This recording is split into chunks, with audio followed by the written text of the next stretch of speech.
Daniel, very good morning to you. Good morning to you. Interesting to see Donald Trump in the Middle East today. He just landed in Saudi Arabia. He's not, I think, visiting Israel on this trip, and he's not attempting, I don't believe, to see Benjamin Netanyahu. Do you hope that he might have something to say, though, about the hostage situation? I think he will have something to say about the hostage situation. We just saw one hostage come home yesterday, thanks to his diplomacy. Yeah.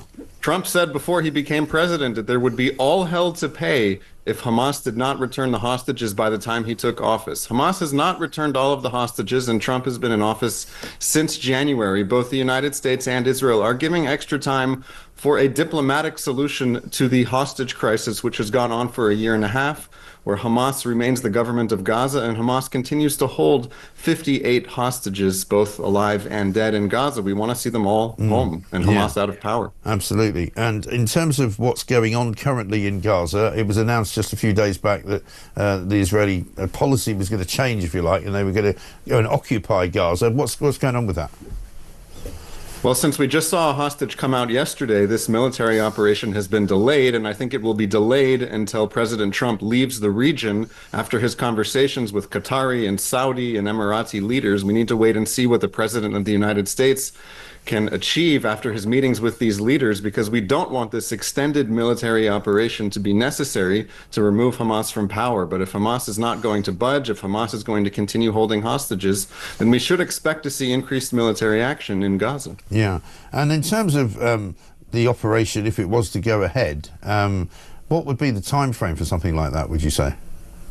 There is no time frame. The time frame is based on the goals that need to be achieved with the fewest Israeli casualties possible and also the fewest Palestinian casualties possible. The United States and Israel are also in intense conversations now about how to deliver humanitarian aid to Palestinian civilians who were caught between Hamas on the one side and the Israeli military on the other. In the past, Israel sent in so much food and supplies into Gaza that was, of course, intercepted by the Hamas government. Hamas would jack up the prices and use the revenue from the sales of this food and supplies to pay its fighters, to pay the people holding the hostages, and to prolong the war. So we're trying to find ways to shorten this war, and that would include increased military pressure on Hamas and less access to supplies for Hamas. Yes, you do hear an awful lot, don't you, in certain sections of the media about, you know, aid not getting through or aid being stopped by Israel from getting through, which is often not the case, is it? I mean, tell us a bit about how that particular sort of propaganda tool works.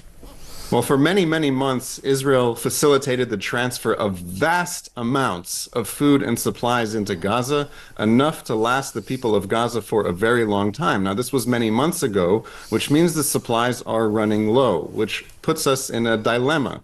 We do not want to see innocent civilians suffer, but we do not want to see Hamas make money and control the economy in Gaza that it can use to prolong the war that keeps us in the exact same situation forever. So Israel decided it's not going to facilitate massive amounts of aid into Gaza that are delivered by these UN agencies that have been compromised by Hamas. We need a different mechanism, and that's what the United States and Israel are working on, to establish zones in Gaza where civilians can come get food and supplies and keep it out of the hands of Hamas as much as possible. Yeah. Is that even possible to do, though?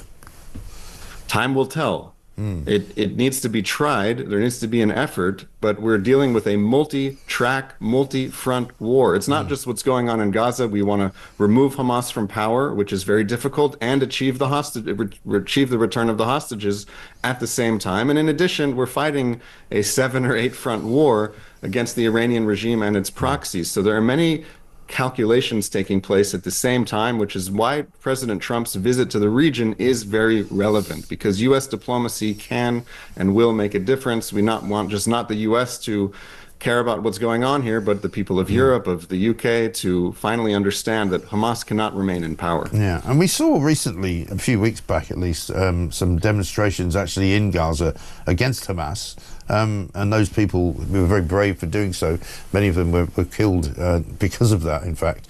Is that still the feeling of many of the people in Gaza? Are there people demonstrating anymore, or has that been kind of silent? I have not seen recent images of demonstrations in Gaza. I hope that that many people in Gaza will decide that this war has been an enormous mistake, and allowing Hamas to remain in power has been an enormous mistake. But as we can see, Hamas is extremely well armed. It remains the government of many parts of Gaza. And if the Israeli military is having trouble after a year and a half of removing the Hamas regime in power, I can only imagine what it's like to be an unarmed Palestinian civilian in Gaza who wants to remove Hamas from power. It's very difficult.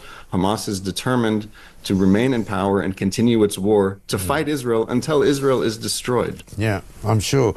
Great to speak to you, Daniel. Thank you very much indeed. Daniel Rubenstein, former advisor to Benjamin Netanyahu, filling us in on what's going on with those aid convoys and also with Donald Trump's visit to Saudi Arabia, which will hopefully have some benefit to those Israeli hostages who are still being held.